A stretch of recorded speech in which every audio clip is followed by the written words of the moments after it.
típicamente, digamos, como experimento ideal, imaginen un país, una sociedad en la cual no hay ninguna barrera al acceso de nadie, no solo a la escuela, sino al conocimiento, y que además, la siguiente, es que la relación entre origen social y futuro no dependa del origen social. Es decir, un sistema educativo está guiado por la equidad cuando hay acceso y se rompe, o se va rompiendo, o se trata de romper la relación entre origen y destino, entre cuna y destino. Y entonces, ya ven que ahora está muy de moda plagiar, desde el poder ejecutivo hasta otros lados, ¿no?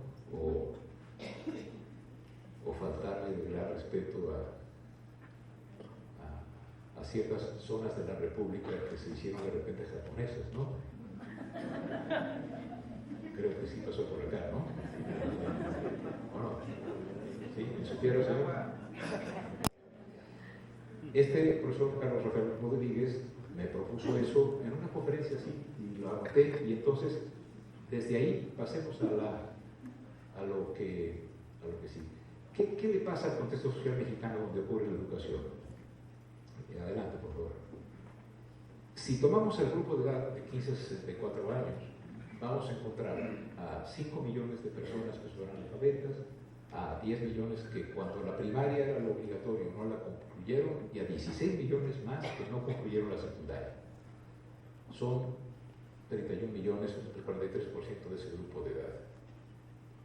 Quisiera nada más que recordáramos que cuando en el censo alguien es calificado de analfabeta es cuando a la pregunta ¿sabe usted leer o escribir un recado? Dice no. No se le pregunta sobre lectura de comprensión, no se le pregunta sobre su conocimiento de Odiseo y de la Ilíada, no. Se le pregunta si sabe descifrar la letra. Bueno, son 5 millones. Y esto está atravesado por la desigualdad. Ahí hay un componente de mujeres, hay un sesgo de género, hay un sesgo de ingresos, están los pobres, ¿no? Y además, este dato es que está congelado, pero cada año, y son cifras del INE, no son de ningún malvado que quiere aprovechar las contradicciones o eso. Simplemente el INE dice que cada año 1 millón de muchachos del preescolar al posgrado abandonan la escuela. Como siempre, hay que buscar alguna forma de entenderlo. En promedio son 2.700 por día. 114 muchachos o muchachas se van del sistema educativo cada hora, lo que es más o menos equivalente a 2 personas cada segundo.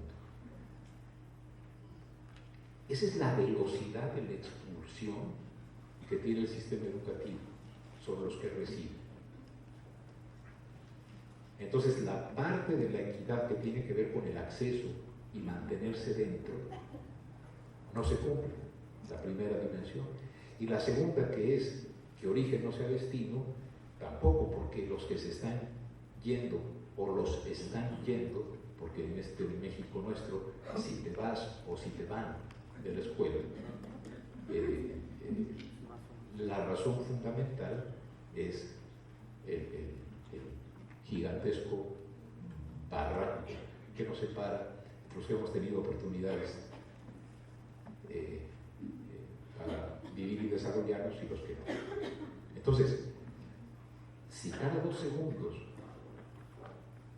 si cada segundo 2 muchachos, niños, niñas se van de la escuela, o los van de la escuela, o si quieren otra forma de hacerlo,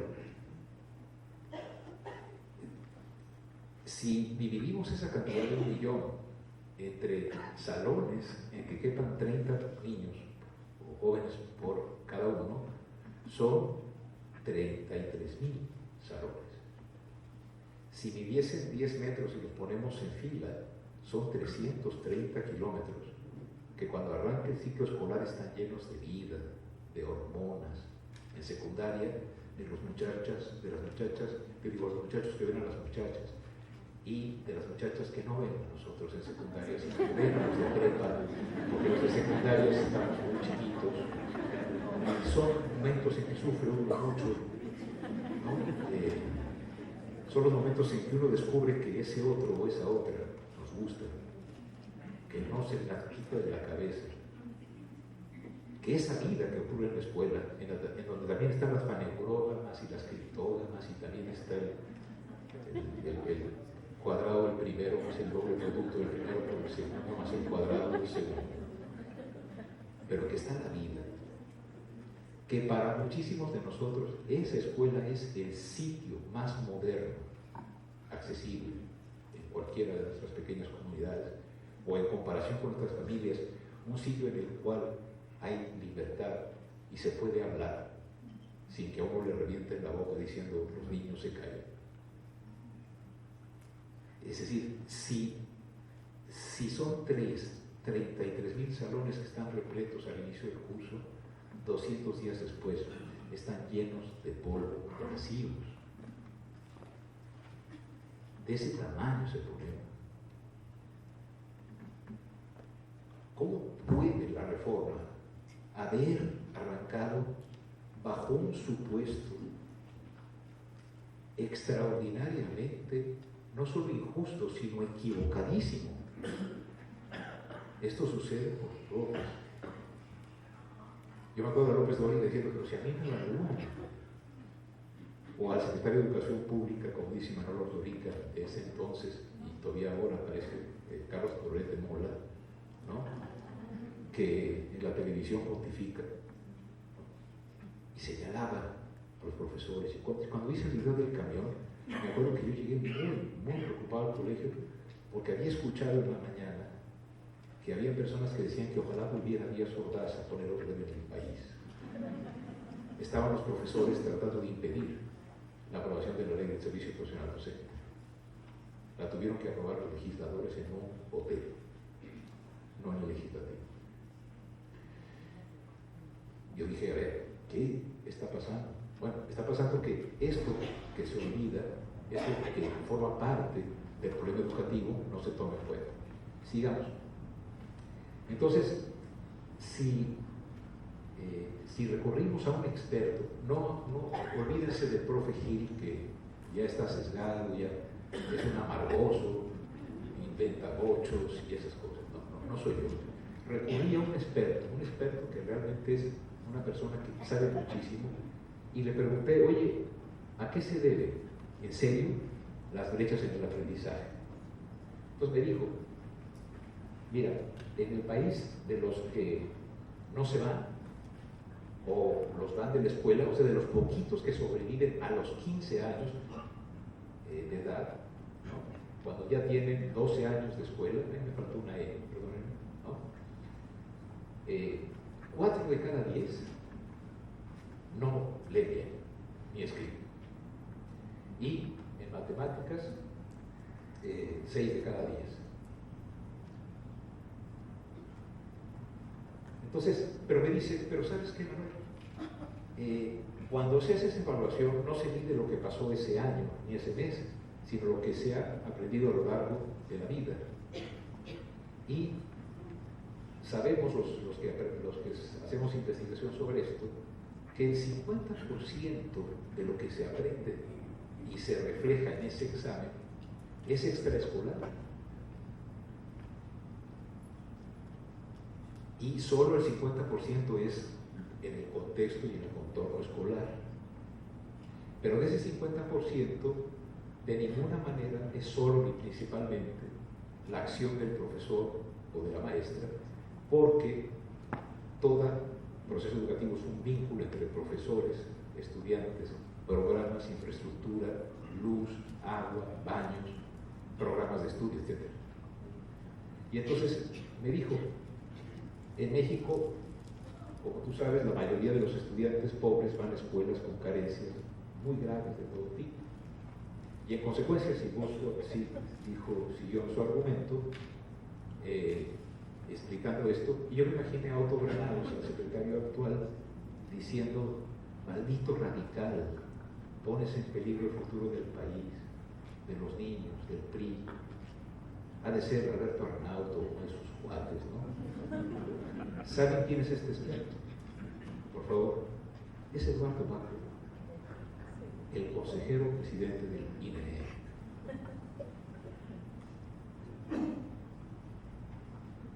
Eduardo tiene muchos trabajos en los cuales hace correlaciones, regresiones lineales, ecuaciones estructurales para mostrar que controlando variables, lo que puede explicar la acción exclusiva del profesor o la profesora nunca ha rebasado el 7 o el 8%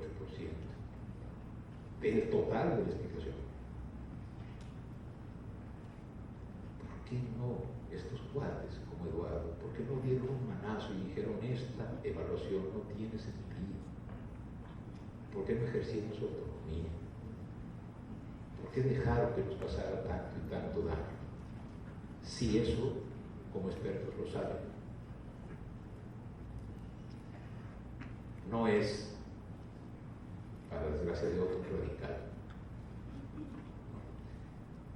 Entonces, si eso causa la variación del aprendizaje, eso se refleja en los resultados de los exámenes y por lo tanto, argumento más a favor de que la reducción a que esto es efecto exclusivo de los profesores es falsa.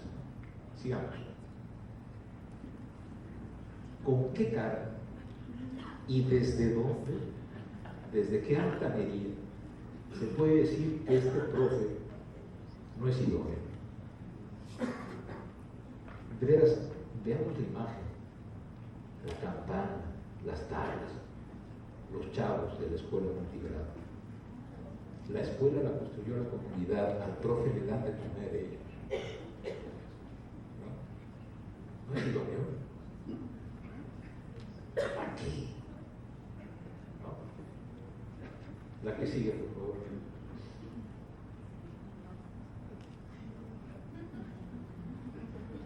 Un día el secretario Muñoz dijo que habían organizado a los aviadores y que los aviadores en castigo los iban a hacer subdirectores de las escuelas. Ya no sirve, pero ¿esa es la escuela al centro? No. Y no son excepciones. ¿No? Vamos. Si el diagnóstico, el diagnóstico oficial es el de significar las cosas y el de la investigación es el de decir esto es más complejo, entonces la investigación dice otras cosas, pasemos. Se decidió que eran los profesores, continuemos, y el Consejo Mexicano de Investigación Educativa hace 4 años en este estado, en la ciudad de Chihuahua, hubo el Congreso del Consejo Mexicano de Investigación Educativa más importante de su historia, en el cual hubo cabida que los profesores pudieran expresar y los investigadores pudieran decir: no, todavía se está analizando los videos para ver cuál fue la estrategia de los enemigos de la reforma para hacer que eso ocurriera. Ni siquiera los nos o los reclamos les parecen legítimos, tuvieron que ser producidos. Y entonces la segunda grieta es que si se reduce a una sola causa el problema, entonces los profesores son, como decíamos, no tienen voz, están, fíjense, nuestro idioma es padrísimo. Cuando alguien no tiene palabra, se puede entender en 2 sentidos. No sostiene lo que afirma, no tiene palabra, o no tiene palabra porque no habla. Las 2 cosas se le echaron encima, como San Benito. Delincuente, acosados y tratados como cosas. Esa grieta, vamos avanzando, nos mete a otro de los problemas, que es que, la que sigue, por favor, que si se consiguió que ese fuera el diagnóstico, entonces el resultado era evidente, como lo leyó Rosicel ahora. Hay que evaluar. Esto de evaluar, si ya hay el diagnóstico y están acusados todos, hay que evaluar. De nada sirve 26 años de muchos de nosotros diciendo: no hay noticia en el mundo de ningún niño que se haya curado por ponerle 6 veces el termómetro cada hora. Sin embargo, la teoría del termometrazo sigue siendo fundamental en los que conducen la educación en el país. Hay que evaluar. Oye, sigue la cosa mal, evalúa más. Oye, pero seguimos con problemas, evalúa más. Es que si no evalúas, se te abre la puerta de la desigualdad. Si no evalúas, se te abre la puerta del destrozo que has hecho de las normales. Si no sigues evaluando torpemente, como cantaleta, se te abre la responsabilidad que ha tenido desde hace 60 años el gobierno federal y los estatales, en muchos casos en connivencia con estructuras de poder que han subordinado lo educativo a lo político. Por eso evaluar y evaluar es una manera de no escuchar esas dimensiones en las cuales ellos son corresponsables. Entonces, si el Estado de Derecho es que todos somos inocentes, a lo que se demuestre lo contrario, a todo el magisterio, 1,5 millones, se dijo: todos son ignorantes hasta que demuestren lo contrario. Y a evaluar, ¿no? Adelante, por favor. Esta pregunta es central para ver cómo la reforma falla. La evaluación no produce calidad. No hay nada en la literatura y en la experiencia y en la lógica que digan que de la evaluación sigue calidad. No, de los resultados de la evaluación, si la evaluación es buena, se pueden generar programas para que mejoren las cosas y haya más calidad. Pero hay un montón de mediaciones. Pero evalúo y hay calidad, eso no se sostiene, ¿no?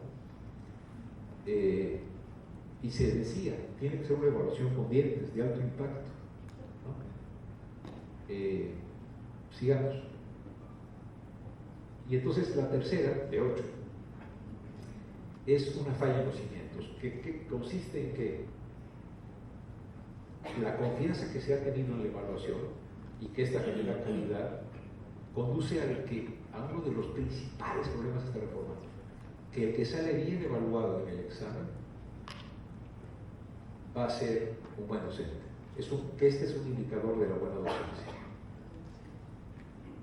Y no hay, eso es lo que llamarían los filósofos, un non sequitur, no se sigue. Porque cuando pones a la evaluación como un requisito laboral, sin el cual, si no lo hago, repruebo, no solo repruebo, pierdo el trabajo. Entonces, yo me preparo para pasar el examen sin que eso implique modificar lo que hago en el aula.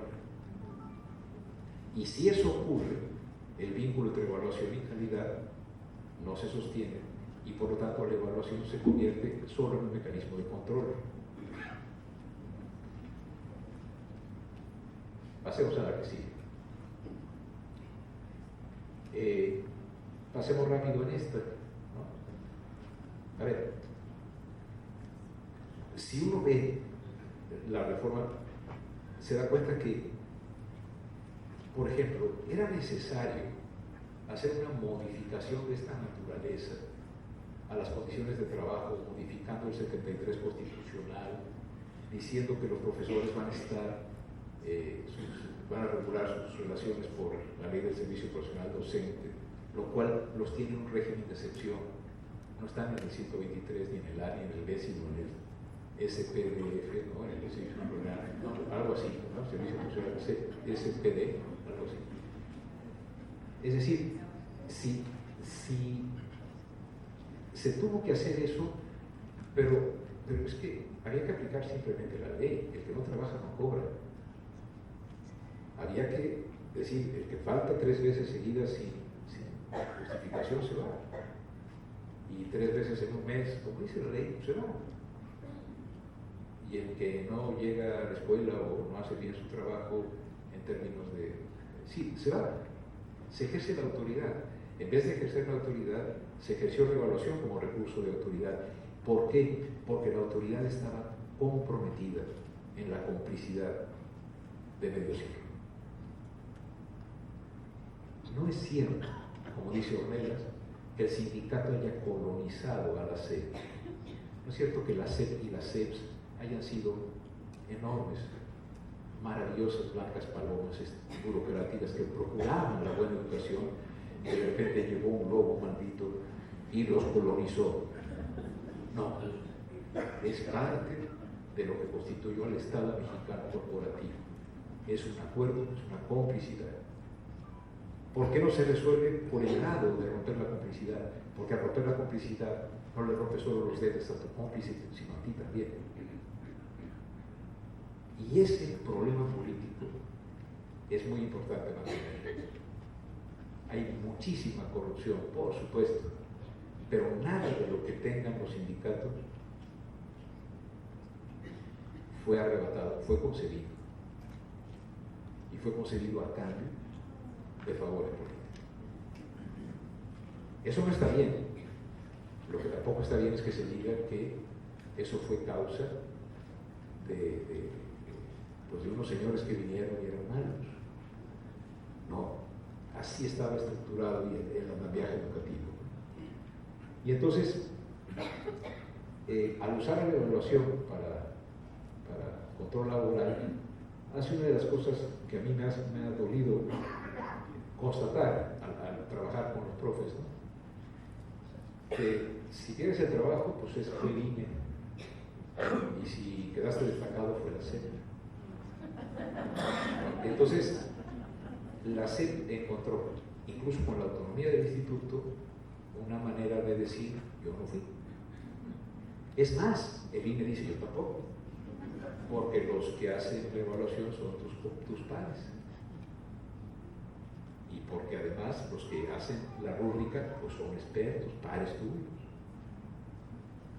Aquí no hay nada, o sea, son ustedes, todo está perfecto, todo está perfectamente sincronizado, como diría Pink Floyd en el muro, para que vayan los profes caminando parejito, sin rostro, cayendo a un molino de carne, ¿no? Como en la película de Pink Floyd. Entonces la cuarta falla es que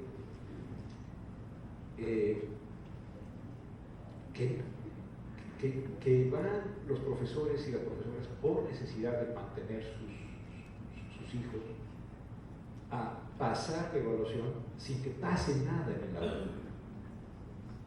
Por eso de inmediato empezaron a venderse servicios, ¿no? 10 pesos le vale, 10 pesos le cuesta. Planeación pedagógica argumentada, de que pasa, ¿no? Aquí hay un simulador del examen, ¿no? ¿no?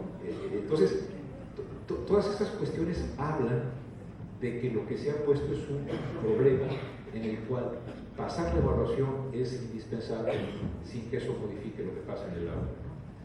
Igual se hizo cuando el sistema de no circula en México, ¿no? Hubo unos tallercitos que decían pre-verificentros. Había los verificadores de los verificentros y había pre-verificentros. Los pre-verificentros tenían un anuncio que decía de que pasa, si no pasa su coche le devolvemos su dinero. Todo lo que hacía un mecánico era arreglarlo para que pareciera que no contaminara. Pasaba, y cuando pasaba regresaba y se le quitaban los aditamentos y siguieron caminando. Se ha hecho un negocio en la evaluación, hasta el punto que hay agencias oficiales que hacen también esto. Y déjenme decirles rápidamente lo que presencié en una pequeña comunidad en que estaban los profesores angustiados preparándose para el examen. El instructor, buena persona, les ponía uno de los reactivos del simulador de la página del Servicio Profesional Docente y les presentaba el problema. Le decía al profesor, ¿cuál es la correcta? Y la profesora decía, mire, y el cuate me dijo, maestra, ya le dije, no responda lo que usted cree, responda lo que cree que tiene que responder el INE.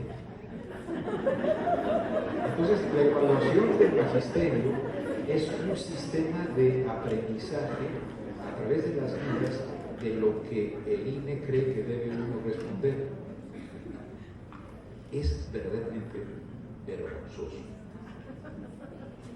No hay una apuesta, no hay un riesgo, y por eso se va a pasar la evaluación sin que pase nada en el aula, aunque sí va a pasar.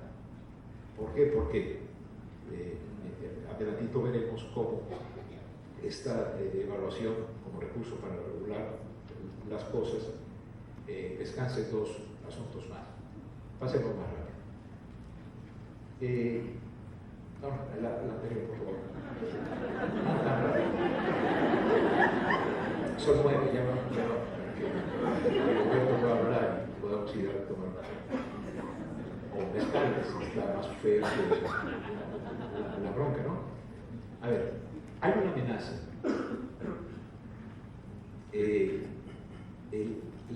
Otro eje central de la reforma fue que, dado que el profesorado tenía estabilidad en el empleo, se convertía en un holgazán. Todos. Oiga, perdóname, no es cierto. En mi medio de los profesores universitarios tenemos estabilidad en el empleo y tenemos holgazanes. Pero la proporción de holgazanes en mi gremio y en el gremio de los dentistas y en el gremio de los cirujanos y en el medio de los curas y en el medio de los rabinos y en el medio de lo que ustedes quieran, la condición humana es pareja. Es semejante. Suponer que el terror conducirá a que el trabajo se haga no advierte que lo que el terror produce es miedo. El miedo conduce a pasar la prueba a como dé lugar sin que cambie nada, porque hay que adivinar lo que piensan Silvia, Eduardo, Gilberto, Teresa y Margarita. Mira si están de acuerdo en que la respuesta es A.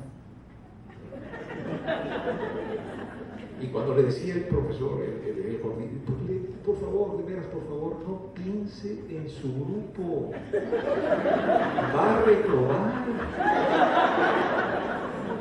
Pues ¿cuántos años tienes dando clase, maestra? No, pues 25. Pues ya tiene que aprender que eso no vale nada. Que este examen está hecho para que usted adivine lo que creen que debe usted responder. Es perverso. Me acuerdo que el reactivo era que si un niño tiene broncas para calcular las áreas de los cuerpos, ¿qué debe hacer?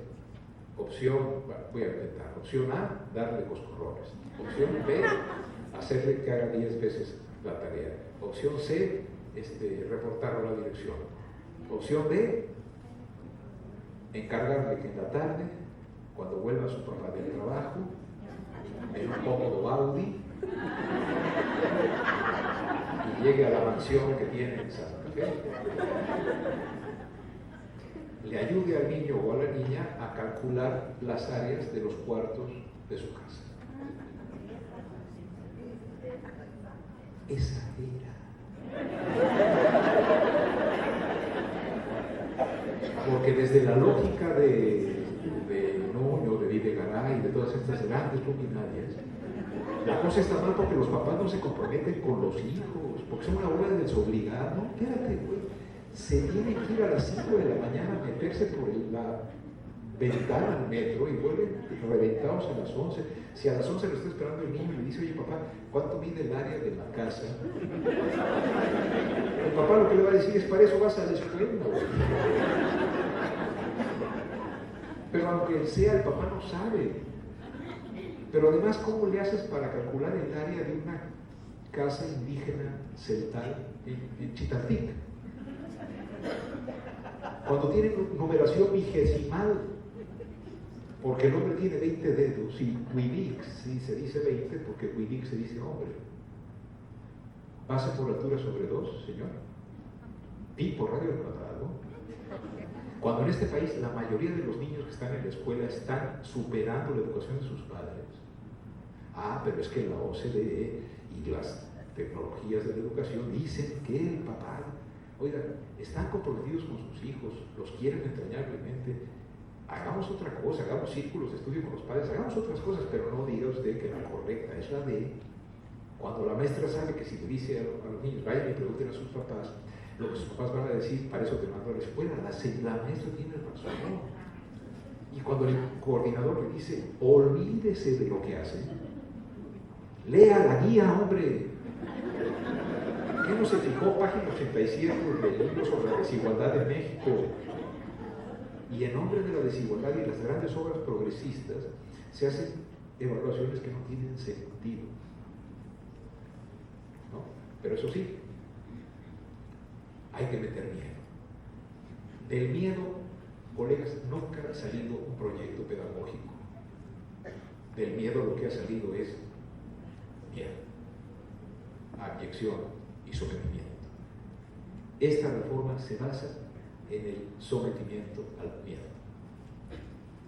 Y entonces a la distracción de horas y horas y horas para preparar el examen, para quedar 4 años bendecido, porque caduca cada 4 años, ¿no?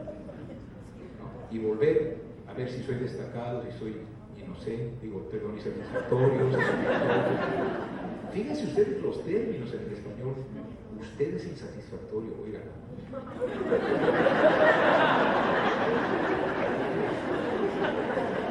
Pues o me han engañado muchos años. Yo tampoco destacado, no. No.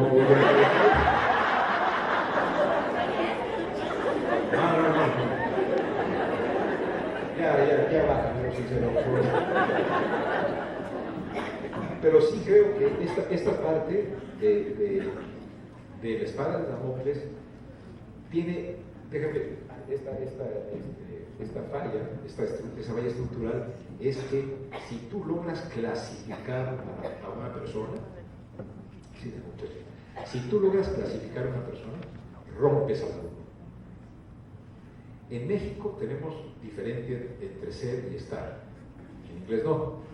Entonces antes estábamos en el SNI, estábamos en el nivel 1 y nos daban de talar. Ahora ya somos SNI. Ya soy SNI 3, ¿eh? O sea, me abren las mitocondrias de mis células, dicen SNI 3. Es más, los profesores universitarios ya no tenemos padre ni madre, sobre todo la segunda, porque yo ya soy Manuel Promet 7, SNI 45. Pérdida de apellidos. ¿Sí me explico? Y eso que nos está sucediendo en el magisterio.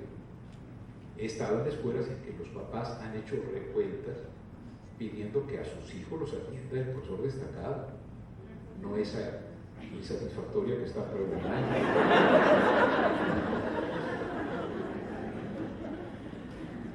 Hay destacados que están pidiendo estacionamiento y cubículo.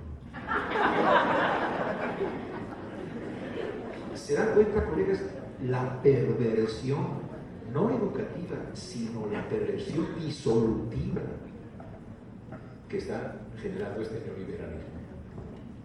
Nos está partiendo la cara y nos está partiendo el vínculo. Por eso les digo, esto es la primera vez que lo hago, tratar de ver por abajo lo que está en juego. Y lo que está en juego es que nos creamos nosotros las clasificaciones de una evaluación que no tiene nada que ver con la práctica, pero que sí tiene que ver con un aumento salarial. No somos iguales. No somos iguales. El año pasado, hace 4 años, 5 casi, me bajaron de SNI 3 a SNI 2. Y yo dije, yo trabajo con la ciencia y el conocimiento desinteresado. Y ya fui a mi casa, ¿verdad? Y al día siguiente llegué, y hay que tener siempre un buen amigo, al menos. Y llegué con mi buen amigo y le dije, me dijo, ¿cómo estás? Dije, mira, yo bien, pero hay algo que me duele mucho, y es que voy caminando por el colegio, aquí por el pasillo, y veo que la gente voltea y dice, pobre cuate. Pues por algo le pasó, ¿no? Algo de haber hecho. Entonces me ven con piedad, me ven con tristeza, me ven con pena. Hay algunos que dicen que bueno, que ojalá es tu padre. ¿Y sabe qué me dijo? Y por eso lo quiero cada vez más. Porque dijo: Manuel, son tus ojos. Estás proyectando tu mirada en los otros, porque no tienes ninguna seguridad de cómo te están viendo.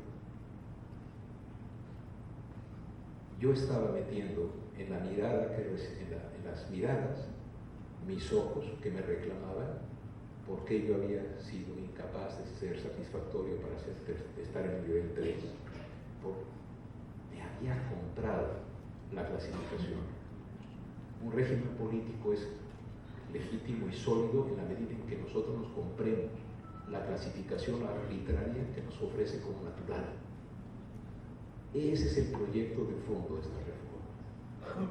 Individualizar a los profesores para que sean los arquitectos de su propio destino por la vía del mérito y rompan cualquier cuestión que relacione colegiadamente la aventura de enseñar. De ese tamaño estamos, ¿no? Y bueno, pues vamos rápido. Ahora sí ya, rápidamente voy a explicar esto de que si la reforma funciona bien, va a estar bien mal la cosa, y si funciona mal, va a estar bien mal.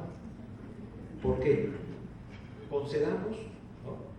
Concedamos que la evaluación es perfecta y nos envista al mejor o a la mejor y luego al peor o la peor profesora o profesor. Perfectamente. Que es una evaluación extraordinariamente bien hecha. Y luego que ordenamos las plazas de la mejor a la peor. Y que así damos las plazas, ¿no? Aquí a usted 1, la plaza 1, la 2, la 2, la 2, etc.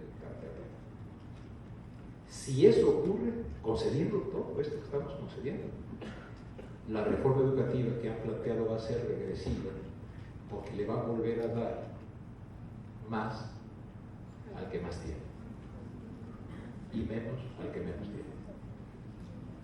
Entonces, si funciona, va a acentuar la desigualdad del sistema. Y si no funciona, porque la prelación no tiene nada que ver con que si es mejor o es peor, sino que es más o menos parecido al azar. Y luego, si las plazas, resulta que el sindicato sacó para los 40 destacados 7 que están por la sierra, en el momento en que les asignan, escoja usted, es libre de escoger porque usted está destacado, están las plazas libres. Pero curiosamente unos meses después salen 80 plazas y colocan la plaza que alguien quiere en el número 45. Curiosamente el número 45 es el primo del líder. Hace marcha y le evaluación le otorgó su plaza. Usted ya no le debe nada al sindicato ni a la autoridad. Nunca propondré, colegas, volver a la venta y herencia de plazas, no. Pero hay que ponerle un sabor escéptico a esta idea de que el mérito es perfecto. Porque entonces si la reforma funciona es regresiva y si no funciona es cínica. Esta cuarteadura, esta sexta y dura cuarteadura, ¿no? Se basa en el mito del mérito, ¿no? Es una reforma de escritorio, es una reforma que dio Zuckerman y que las élites intelectuales dicen que va bien porque ahora la gente recibe lo que merece. Perdón, no confundamos el mérito con el logro.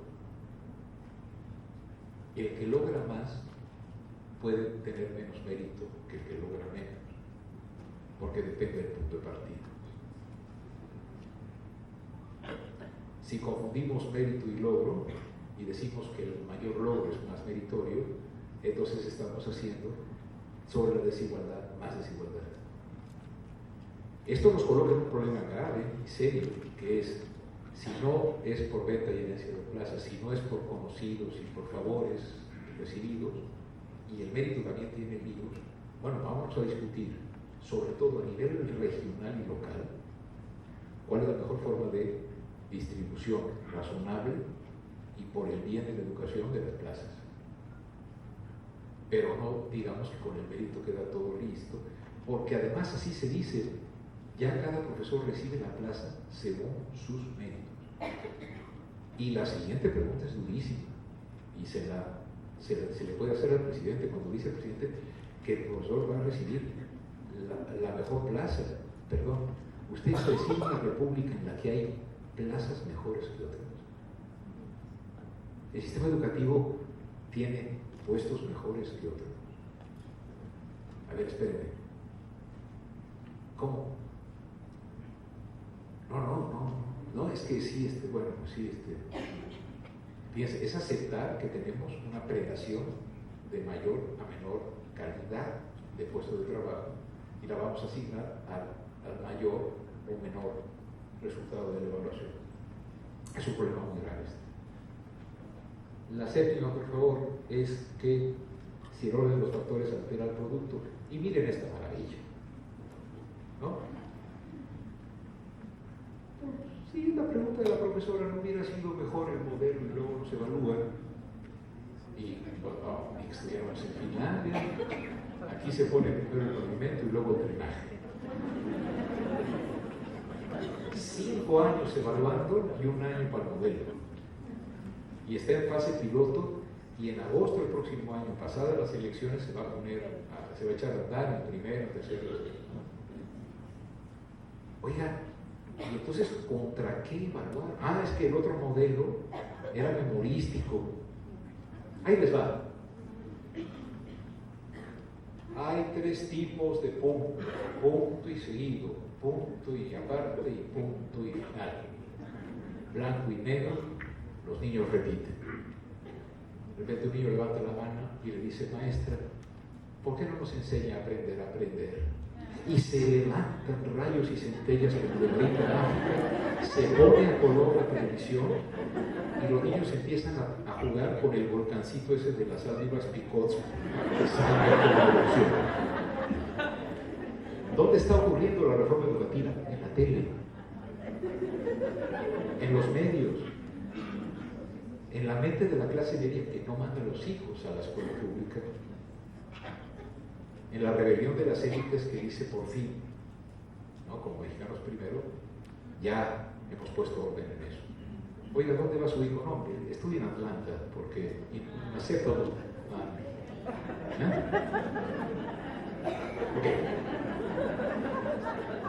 Esto que pasó se volvió trágico 1 año después de que se hizo esta caricatura de Patricio Monero. Luis Esparza dijo que el Paso Express de Cuernavaca iba a durar 40 años porque se había hecho de manera perfecta. El presidente sobrevoló la obra y una mañana 2 personas, padre e hijo, en su coche se hundieron en un socavón y murieron asfixiados porque ni siquiera pudieron rescatarlos de esa obra en la cual primero pusieron el pavimento y se les olvidó el drenaje. Metáfora muy dura, colegas. No estaremos en un socavón educativo. No será un socavón educativo esta idea de usted no piense lo que hace, sino piense lo que cree que debe pensar la gente que hizo el examen.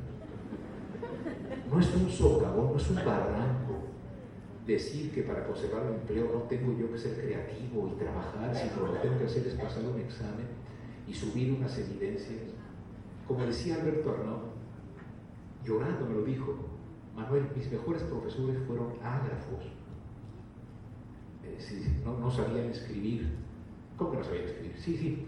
O sea, eran excelentes profesores, pero si tú les preguntabas: oiga, ¿escribe usted cómo le hace para dar las clases tan buenas que da?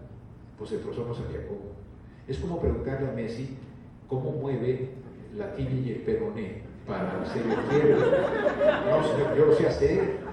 No sé anatomía, soy Messi. ¿No?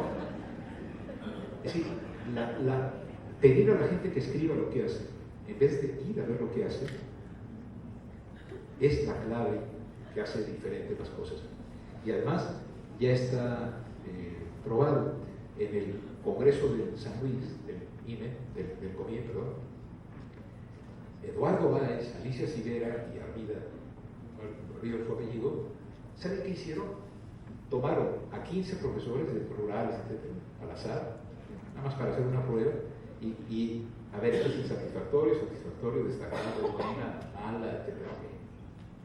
Y observaron a cada una de esas personas una semana en el aula y grabaron y descubrieron que no hubo nunca coincidencia,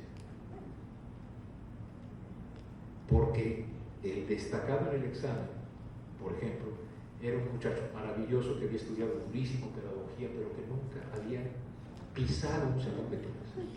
Se sabía a Vygotsky y a Piaget, Bloom y Morganov aquí en la bolsa. Llegó al salón, había 40 niños y salió corriendo a los 10 minutos. Destacado. En cambio, el insatisfactorio era el mejor profesor reconocido en la región. ¿Qué hay? Pues hay un gran problema, ¿no? Adelante. El socavón, ¿no? Bueno, si quieren pasen eso rápido y no le hagamos caso, ¿no? Es la cosa del pavimento que dice, sigan, ¿no? Y entonces, aguas, aquí hay impunidad constructiva. O sea, los que hicieron esta reforma no solamente hicieron algo mal, sino que han dañado a la estructura y al edificio educativo mexicano. Y otra vez, como en los sismos, a ver quién fue el director responsable de obra. Ah, ya se fue a dirigir la campaña de MIR. Lástima. No, aquí hay broncas, aquí hay problemas. La publicidad de la reforma, por eso les digo que sí existe en la tele, corrió a esa velocidad, 96,000 pesos por hora en 2016, y ya en 2017 fue a 176,000 pesos por hora. Eso costó comunicación social de la CEP. Un país que gasta más en promoción que en formación, y un país que gasta más en evaluación que en formación. Un país que va a ser un modelo educativo y todavía no tiene modelo para las normales. Aquí, como diría Lizalde, aquí hay un tigre metido en todo esto. Y tenemos que dilucidar. Es nuestra labor como intelectuales. Las muchachas tienen que ganar, eso es su maestría. Es la labor de todos nosotros. Tratar de ver qué es lo que está en juego y qué es lo que nos está disolviendo como colectivo para pensar. Sí, por favor. Ya, basta esto nada más. Los pies de barro. Pásale rápido. La reforma tiene pies de barro en tanto reforma educativa, pero tiene pies de plomo en la medida en que machuca valores. ¿Qué pasa cuando nosotros interioricemos la evaluación y así como me pusieron aquí para celebrar, dijera una D de destacado, una S de satisfactoria, una I que taparía así de insatisfactoria? ¿Sí? ¿Qué va a pasar cuando nosotros empecemos a despreciar a nuestros compañeros por los resultados de la evaluación? En ese momento la reforma va a lograr su cometido, que creamos que es natural lo que es artificial, ¿no? No valdrá reformar la reforma, no valdrá. Sigan ustedes por favor con las porque ¿qué va a pasar? Si esta reforma se derrumba, ¿no? Si falla, nos aplasta, pero si sigue en pie nos daña. Entonces, estamos en un problema complejo. Y el problema complejo es que yo creo que no tiene sentido anticipar lo que hay que hacer, si derogar todo, parte, nada, no. Lo que necesitamos es reivindicar el derecho que tenemos a hacer una profunda revisión de lo hecho, porque nos compete como ciudadanos. Sí, por favor. Entonces, aquí, ahí les dejo esta presentación, así como dice el TRI, ahí les dejo mi reputación embarrada en la pared de la terminal de la de oro. Entonces, ahí lo que hice fue, pásenlas rápido, muchachos, no importa, las 8 fracturas que yo he encontrado, pongan ustedes las suyas, son simplemente cut and paste digo, para estar de moda, ¿no? Como que ahí están puestas. Pasen las siguientes porque son las otras 4. Y vamos a la última, ¿no? Por favor, la que sigue. Y aquí sí, por favor, una por una. Yo creo que si lo que me pidió los sociales y las muchachas y ustedes pensaron que a lo mejor iban a escuchar un saldo de luces y sombras, yo con toda franqueza veo pocas luces. Yo veo muy poquita luz. ¿No? Sí. Lo que puede ser luz es la decisión ética y política de recuperar nuestra palabra. ¿Sí? Comprometernos con la sociedad que estamos dispuestos a evaluar, sí, pero no así. Que sí se requiere una reforma, pero no esta. Que sí queremos una transformación educativa, pero no sin nosotros. Porque, ojo, donde tenemos que ganar la legitimidad es diciendo no estamos en contra de la transformación educativa ni de la reforma educativa. Estamos a favor que esta no lo es y nos comprometemos nosotros a ser los más duros críticos de nuestra propia acción. Nos vamos a comprometer a entregar proyectos específicos a nivel local, que los compañeros de bachilleres de Chihuahua ganen la pelea de que sí tienen derecho a tener una asignatura local, aunque tu Irán desde el centro diga que no. Sí, necesitamos decir sí, queremos transformación, queremos reforma, queremos evaluación, pero regrésenos nuestra palabra, porque sí tenemos cosas que decir. Porque la profesora que me enseñó a leer sí tiene cosas que decir sobre cómo fue posible que, a pesar de todo, a este tipo tan burro y tan gallego como Manuel le haya enseñado a leer y además a disfrutar la lectura. Mi papá estudió 4 años de primaria y mi mamá 6. No soy hijo de la intelectualidad de nadie. Soy hijo de una escuela que aceptó que me podía enseñar y de profesores que dijeron que era posible a pesar de lo que parecía. Sigamos. Y entonces veo esas 8 fallas, hay responsables de esto, se fueron a coordinar campaña, ¿no? ¿Sí? Y yo creo que en una de esas, esto va así como escrito, y esta es la primera vez que lo presento, bastante desordenado, supongo, pero con muchísimo cariño y con mucha convicción. ¿Por qué? Porque yo creo que estos análisis y los que ustedes hagan de su experiencia nos pueden servir para eso, para una revisión crítica de la reforma. Anticipar hoy si es derogar o no es derogar, si es como... No. Vamos a hacer una revisión crítica y hasta donde tope. Si lo que hay que hacer es modificar la Constitución porque el 25 del artículo 73 es correcto, hay que hacerlo. Hay que hacer una iniciativa legislativa. ¿Por qué no lo habrá hecho el INE? Siempre me he preguntado. Pero bueno, si es posible, con leyes secundarias, que sea. Pero escuchémonos. No cometamos el mismo error que estamos sufriendo. Escuchémonos. ¿Hasta dónde? ¿Cómo? Leyes secundarias. Es decir, este es nuestro momento. ¿Sí? Y lo que sigue es... ¿Nada? Gracias.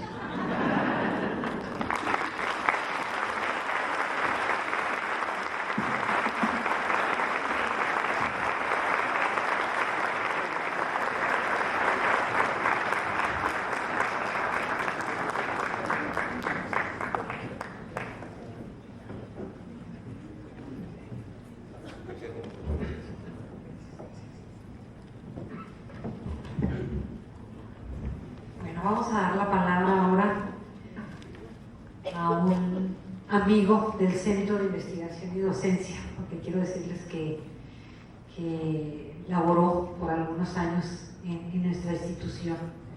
Además, bueno, que es hijo de uno de los fundadores del Centro de Investigación y Docencia. Y siempre que acudimos para que Rigo nos auxilie dando una charla o una conferencia, cuando en el eje psicopedagógico y sociológico lo requerimos, ahí está el maestro Rigoberto Martínez Escárcega haciéndose presente y también apoyándonos en la crítica y en la reflexión de los problemas educativos. Rigoberto Martínez Escárcega es profesor e investigador de la Universidad Pedagógica Nacional de Chihuahua y actualmente es el director general del Centro de Pensamiento Crítico Latinoamericano, ¿sí? Rigoberto es egresado de nuestra institución, es maestro en educación por el CID y es doctor en educación por la Universidad de Tijuana. Ha publicado también una serie de libros y artículos en los que destacan Educación, Poder y Resistencia, una mirada crítica a la vida escolar, Reflexiones epistemológicas y métodos de la investigación educativa, un acercamiento al estado del conocimiento en Chihuahua, La epistemología rupturista, una reflexión sobre el psicoanálisis del objeto. Y bueno, al igual que los maestros que se interesan y que se preocupan y que se comprometen con la educación, ha hecho muchas cosas en todos estos años de servicio. Ha dirigido tesis, ha hecho capítulos de libros y ha conducido grupos de maestría y de doctorado que luego se presentan en otros espacios con luces, aquí no con sombras, ¿sí? Bien, dejo la palabra a Rigoberto para que participe en este espacio dialógico que hemos organizado. Gracias. Bueno, ¿se escucha? Parece que no. Bueno, antes que nada, muchas gracias y me congratulo por la invitación. A Cecilia, que es una amiga del alma, a todos los compañeros del CID, que los veo como mi familia, me siento en casa, y especialmente a la generación que se gradúa. Quiero decirles que también soy egresado, sí, orgullosamente egresado. Soy un hijo del Centro de Investigación y Docencia. Pues felicidades a todas y a todos. Gracias por la invitación. Y bueno, es un gran reto estar aquí con Gil Antón. Es como la banda de rock. Le abro el concierto a la estrella, ¿no? La banda aquí chafa. Yo fui el telonero. Que toque la única rola que se sabe, ¿no? Es un honor acompañar a Gil Antón. Y bueno, miren, me pidió Rosicela que hiciera un pequeño comentario, pequeño, dijo sustancioso, y a la altura del conferencista, que ya está muy comprometedor. Escribí el comentario, lo voy a permitir leer, y si acaso una pequeña intervención que quisiera improvisar. Bueno, al comentario lo titulé La colonización del imaginario educativo, y lo abro con una cita textual de Carlos Marx. Decía Marx que hasta un niño sabe que una formación social que no reproduzca las condiciones de producción, al mismo tiempo que produce, no sobreviviría ni siquiera un año. Cita textual de Carlos Marx en una hermosa carta que le hace a su amigo Wellmeyer en Nueva York. Y la reflexión inicia.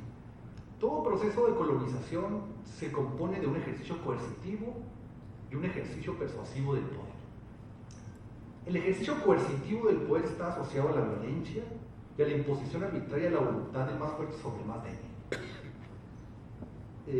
En cambio, el ejercicio persuasivo del poder se compone de la participación activa y voluntaria de los oprimidos en su propia dominación. El ejercicio coercitivo del poder en un proceso de colonización se puede denominar como colonialismo. El colonialismo es el ejercicio directo de la violencia. El ejercicio persuasivo del poder se puede identificar como colonialidad. Por tanto, el problema de la dominación en todo proceso de colonización se compone tanto de colonialismo como de colonialidad. Pero como bien lo señaló Michel Foucault, no hay ejercicio del poder sin manifestaciones de resistencia. Así que la colonización también está compuesta por manifestaciones de colonialidad y descolonización.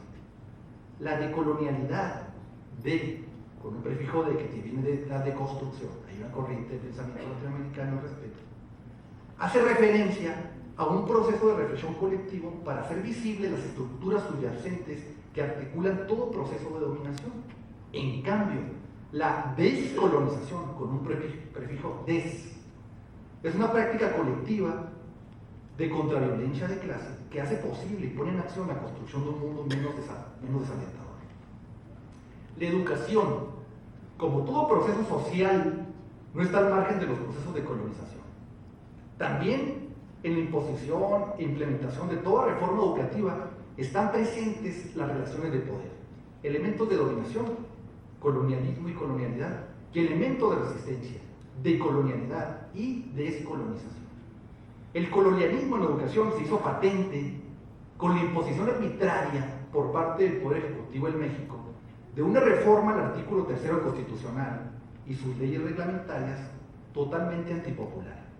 Se vulneró de un solo plumazo los derechos laborales del magisterio conseguidos con luchas sangrientas, la mayor parte de las veces, y difíciles durante todo el siglo XX.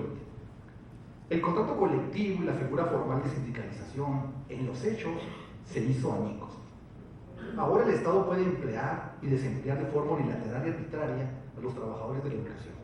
El Estado primero llevó a cabo una campaña intensa para desprestigiar socialmente al magisterio y después aceptó un golpe criminal a los derechos laborales, incluidos la privatización de la seguridad social y el régimen punitivo de control y evaluación. La colonialidad en la reforma educativa cobró forma con la introducción de nociones mercantilistas y utilitarias ajenas al campo de las humanidades en el nuevo modelo educativo, tales como calidad, competencia, estímulos al desempeño docente, estándares, eficiencia, eficacia, rendimiento y nociones extrañas y artificiales como la de bullying, resiliencia, entre otras más. Pondré un ejemplo y quisiera improvisar. Lo que estoy diciendo es que la educación ha sido víctima de una colonización epistemológica. Es un problema que me parece que tenemos que visibilizar.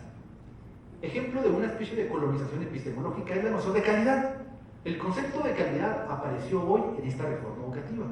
A lo largo de la historia del artículo 3º en México, que esta viene de la Constitución de Apaxingán, del Congreso que convocó Morelos, la Constitución del 24, la del 57, la del 17, etc.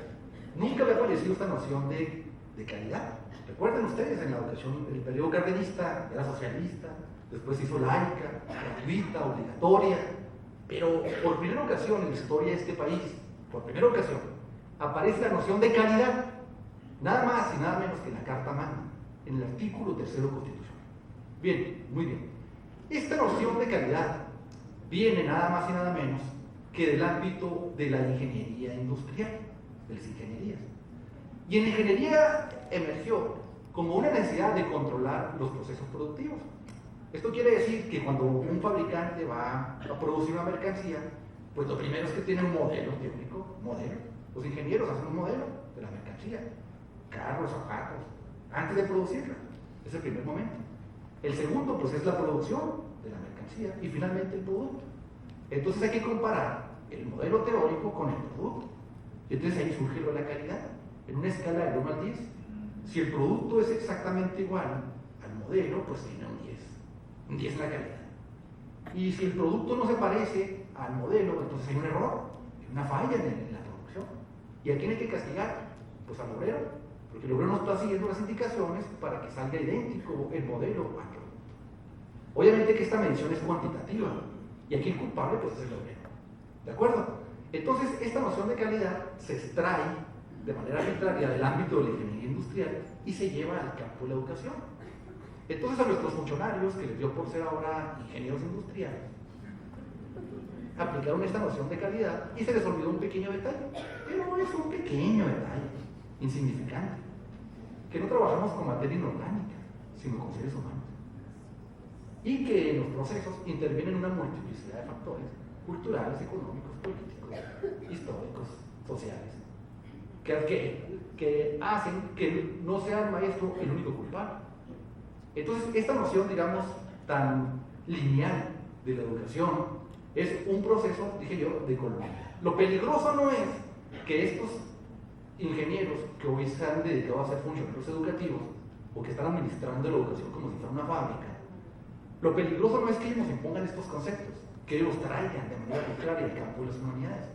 Eso no es lo peligroso. Lo peligroso es que los maestros los hagan suyos.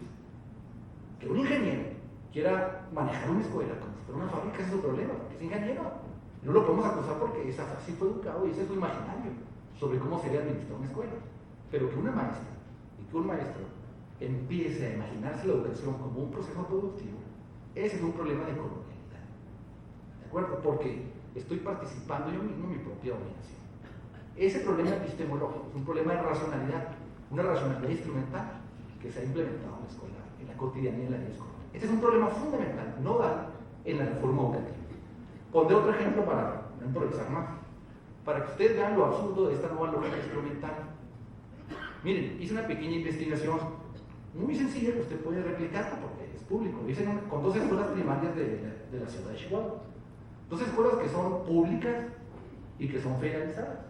Y tienen hasta el mismo nombre, por eso las elegí. Se llama Gabriela Mistral. Usted lo puede consultar, está en internet, sus calificaciones, tal, ¿no? Ya ven que ahora con el INE todas las calificaciones se hacen públicas. Bien, elegí estas 2 escuelas porque tienen características semejantes, digamos. Son públicas, federalizadas y llevan hasta el mismo nombre. Una se encuentra obviamente cerca de la UPN, en un barrio residencial, una zona residencial de la ciudad de Chihuahua. Y la otra en la villa, o sea, ya en una colonia popular. La escuela Gabriela Mistral, que está en el área residencial, es matutino, es el turno matutino, y la Gabriela Mistral de la villa es vespertino. Bueno, muy bien. Si usted revisa las evaluaciones de estas 2 escuelas, la evaluación de la Gabriela Mistral, o sea, de la matutina, que está en el barrio residencial, en el Campanario, o sea, es un barrio, pensando de manera aristocrática, salió por encima de la media nacional. Cuando uno hace una estadística de daño diferencial, esto significa que es irreversible, según la matemática. Y la otra, la del turno vespertino, salió por abajo de la media nacional. Si hace una comparación de medias, es estadísticamente imposible que estas escuelas se empaten, y matemáticamente imposible, en términos estadísticos. Esto quiere decir que están condenadas, una condenada al éxito y otra condenada al fracaso. Y entonces uno dice, bueno, pues, si estos resultados son tan dispares, pues entonces la solución según el gobierno, la reforma educativa, sería que está mi maestro. Entonces vamos a hacer una especie como de experimento imaginario, como los que hacía Einstein, ¿no? Una especie de experimento imaginario. Yo sé que suena medio loco, medio marihuana, pero vamos a hacer. Pues el gobierno dice que es el maestro, hagamos, ¿no? Sus experimentos. Entonces vamos a cambiar a todo el personal de la escuela de la villa, de la Gabriela que está en la colonia Villa. Hay que cambiar a todos, a maestros, directivos, al ambiente escolar y hasta el perro, digamos, a la mañana. Y viceversa, los de la mañana hay que llevarlos al turno vespertino porque según la reforma educativa y su racionalidad, ahí está la clave del éxito. No, recuerden que la de la mañana está por encima de la media nacional. Entonces las cosas cambiarían radicalmente. ¿Es cierto? Digo, es un experimento imaginario. Pues solo un loco, ¿no? Solo un loco se le puede ocurrir semejante resultado. Es evidente que los resultados de esos niños, esas niñas, no se deben de manera exclusiva al maestro. El maestro es un factor entre miles. Como bien la ha demostrado la estadística, ni siquiera el 5%. Bueno, pues esta reforma educativa ha introducido esta racionalidad instrumental, yo diría simplista, boba y peligrosa. Bueno, es un ejemplo un poco de colonialidad, dije yo. No solamente hay colonialismo, no solamente hay violencia, sino colonialidad. Es cuando el dominado, el oprimido, participa de forma activa en su propia dominación. Cuando uno empieza a adquirirle conceptos, lenguajes, nociones que no son del ámbito de las humanidades, que son extrapolados a otros campos, empieza uno a dejar de imaginar, de construir su identidad para adoptar una identidad ajena. No es malo porque la educación es una ciencia aplicada. Entonces, obviamente que no es ciencia aplicada como la medicina, pues uno tiene que estar nutrido de forma dialógica con diferentes campos de conocimiento, con la psicología educativa, la sociología, la filosofía, etc. ¿De acuerdo? Pero el diálogo entre la ingeniería industrial y la educación no ha sido diálogo, ha sido regaño, imposición, ha sido violencia, es colonización. Una cosa es que yo dialogue con la medicina y pueda adquirir la noción de diagnóstico, porque el diagnóstico viene del ámbito de la medicina y de la prescripción. Bueno, para identificar algunos problemas educativos, pero la relación es de tú a tú, es una relación dialógica. La educación siempre ha estado abierta a la dialogicidad con las demás disciplinas, pero con la ingeniería industrial no es una relación dialógica, nos impusieron una lógica. No solamente es un concepto, el concepto de calidad, sino que la educación ahora se ve como desde la perspectiva ingenieril, a base del control, la punición, ¿de acuerdo? Eso es estímulo, desempeño docente, son nociones que han mercantilizado la cotidianidad de la vida escolar. Entonces no solamente estamos dialogando, sino que nos están imponiendo una lógica mercantilista y simplista. Eso se llama colonialidad. Colonialidad es cuando nosotros además repetimos un discurso que no nos pertenece, que es ajeno al campo de las humanidades. Sigue así. La decolonialidad de la educación, ahora voy a hablar de la otra parte, no solamente de la imposición, sino también de la contestación, de la resistencia, como dijo Foucault, no hay ejercicio de poder sin resistencia. La decolonialidad en educación debe ser un esfuerzo del mismo magisterio para hacer visibles las estructuras subyacentes de dominación que articulan el discurso y el imaginario educativo. No puede cobrar forma un proceso auténtico de descolonialización sin que lo preceda un esfuerzo de decolonización. Ningún adicto puede recobrar el control de su voluntad si antes no ha reconocido que es víctima de la adicción. Creo que este ejercicio, un ejercicio auténtico de colonización del discurso educativo, lo tenemos en Gil Antón. Gil Antón podemos caracterizar como un deconstructivista educativo, un filósofo de la deconstrucción, ese que nos muestra las estructuras subyacentes e invisibles que vertebran la dominación en el ámbito de la educación. La descolonización en la educación no puede ser parte de un discurso oficial, escúchenlo bien, nunca va a haber un discurso, nunca va a haber una propuesta oficial que te proponga contrarrestar los intereses de dominación. Todo acto auténtico de descolonización es clandestino, insurrecto, abrupto e impertinente para el orden establecido. Todos los modelos educativos impuestos de forma institucional responden a los intereses de las clases dominantes. El poder nunca se autolimita. Nunca habrá un modelo educativo que atente contra las relaciones estructurales de dominación.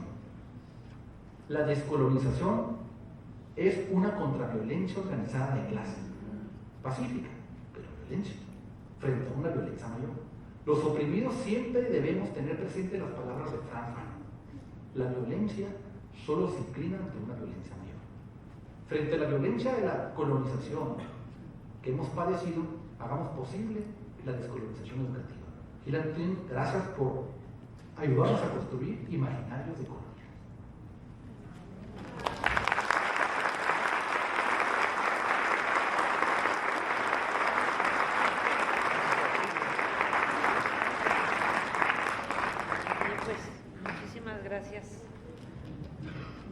Gracias, Rigo, por esta aportación. Creo que los dos nos provocan mucho y de eso se trataba, de que nos provocaran. Bien, vamos a abrir un espacio de preguntas, porque quiero decirles que en la asignatura que me tocó coordinar con este grupo que hoy egresa, y que esta asignatura es parte de la currícula de nuestro centro de investigación y que se llama Modelos Educativos, tuvimos la oportunidad de hacer un análisis profundo de este seminario y de sus temáticas, de este seminario que organizó el INE. Y tuvimos la oportunidad de, a la luz de estas temáticas, poder analizar la crítica y el análisis que hace el doctor Gil Antón. Entonces, mis alumnas vienen muy preparadas para hacer preguntas, no se me iban a escapar, pero bueno, adelante, creo que están ávidos por participar.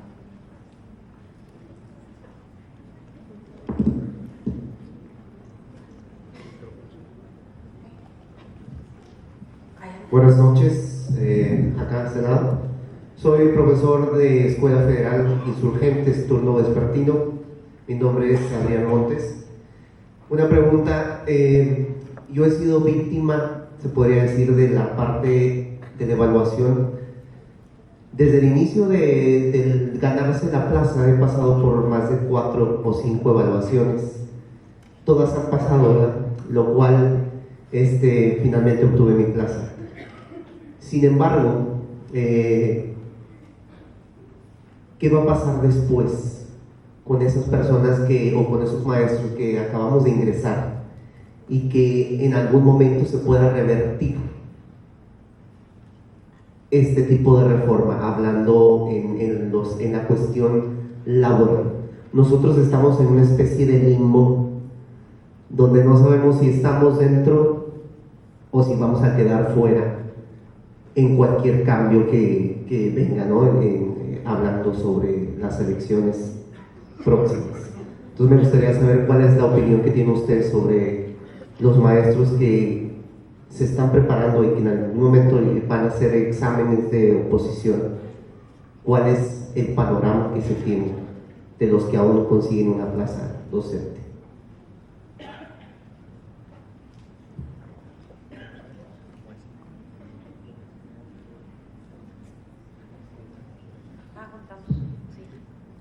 Sí, vamos a juntar varias y luego dar respuesta a los maestros. Muy buenas noches. Primeramente, permítanme expresarles que para mí es muy honroso y muy honorable poder dirigirle a ustedes tan distinguidos ponentes. Yo soy un humilde y muy modesto director de una escuela primaria. Creo, en mi opinión, como lo dice el doctor Manuel Gil, como lo dice el doctor Rigoberto Escárcega, que por una parte la reforma presenta socavones, no solo un socavón, sino plantea varios socavones. También considero que hay más sombras que luces en esta reforma educativa. Por su parte, también considero que en lo que plantea el doctor Rigoberto, que realmente la razón instrumental que impera en esta reforma educativa y que va aparejada con lo que es la colonialidad que él plantea, pienso yo que uno de esos grandes factores que lo provoca es el hecho de no reconocer a la figura del director de escuela, más allá de entender que los profesores y las profesoras son los protagonistas de esta reforma educativa. También el director de escuela es para mí la pieza de rompecabezas que falta para permitir que haya más luces y también para que haya más decolonialidad. Pienso que vemos muchos directores de escuela que sentimos el peso que ha implicado la reforma educativa, o sin reforma educativa hay mucha responsabilidad, hay mucha vulnerabilidad, y nosotros somos quienes estamos sosteniendo en buena medida la losa del techo que ha implicado este proyecto de reforma educativa. Qué bueno, y ustedes en futuros análisis, en futuras investigaciones, consideraran realmente el papel tan grande y tan importante que tiene esa función de gestión que hace el director de escuela. Por mi parte, agradezco su atención.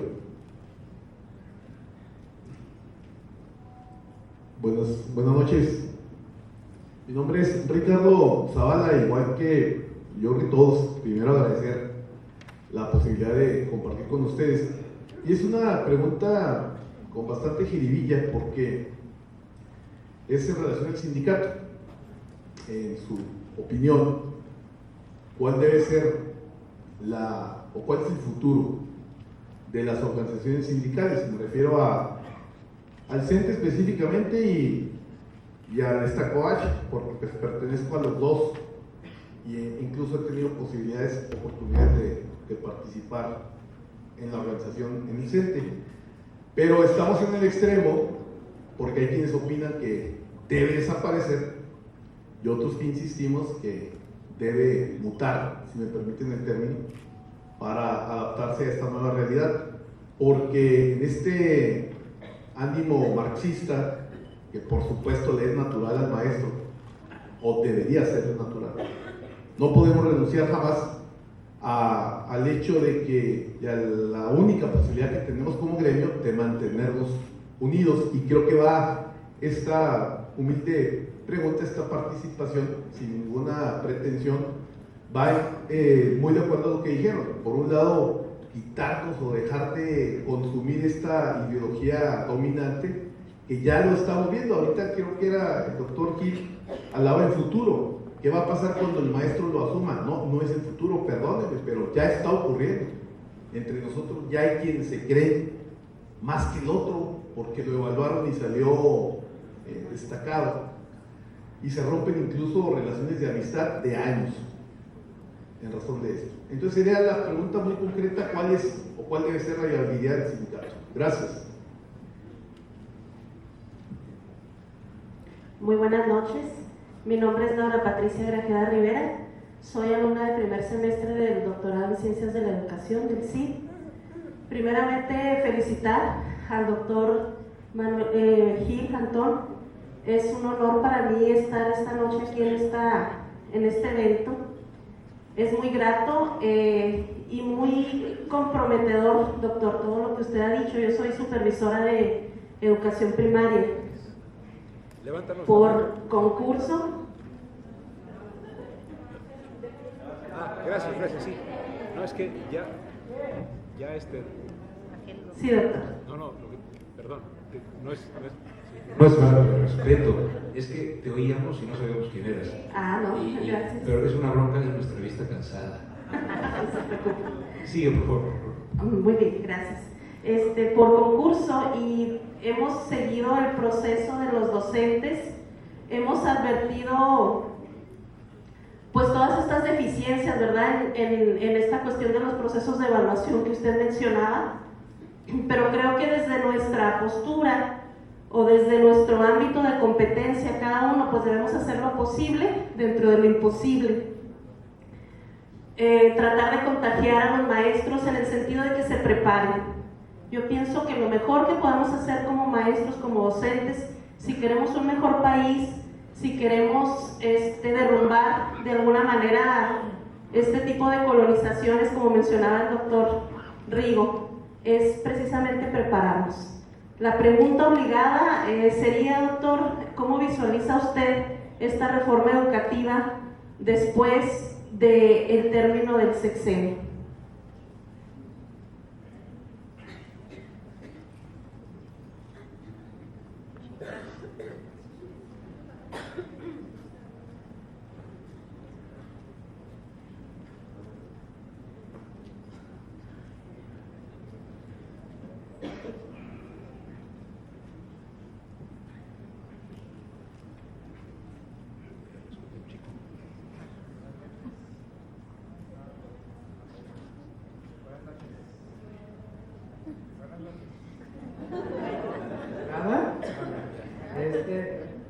Bueno, mi nombre es Francisco Esparza, soy alumno del CID, generación 23, soy ingeniero, no tengo, se puede decir que no tengo una formación docente ni tampoco he dado clases, sin embargo me interesa mucho y quisiera saber, ustedes comentaron que la educación tomó las bases de la ingeniería, tienes razón, tomó las bases de la ingeniería.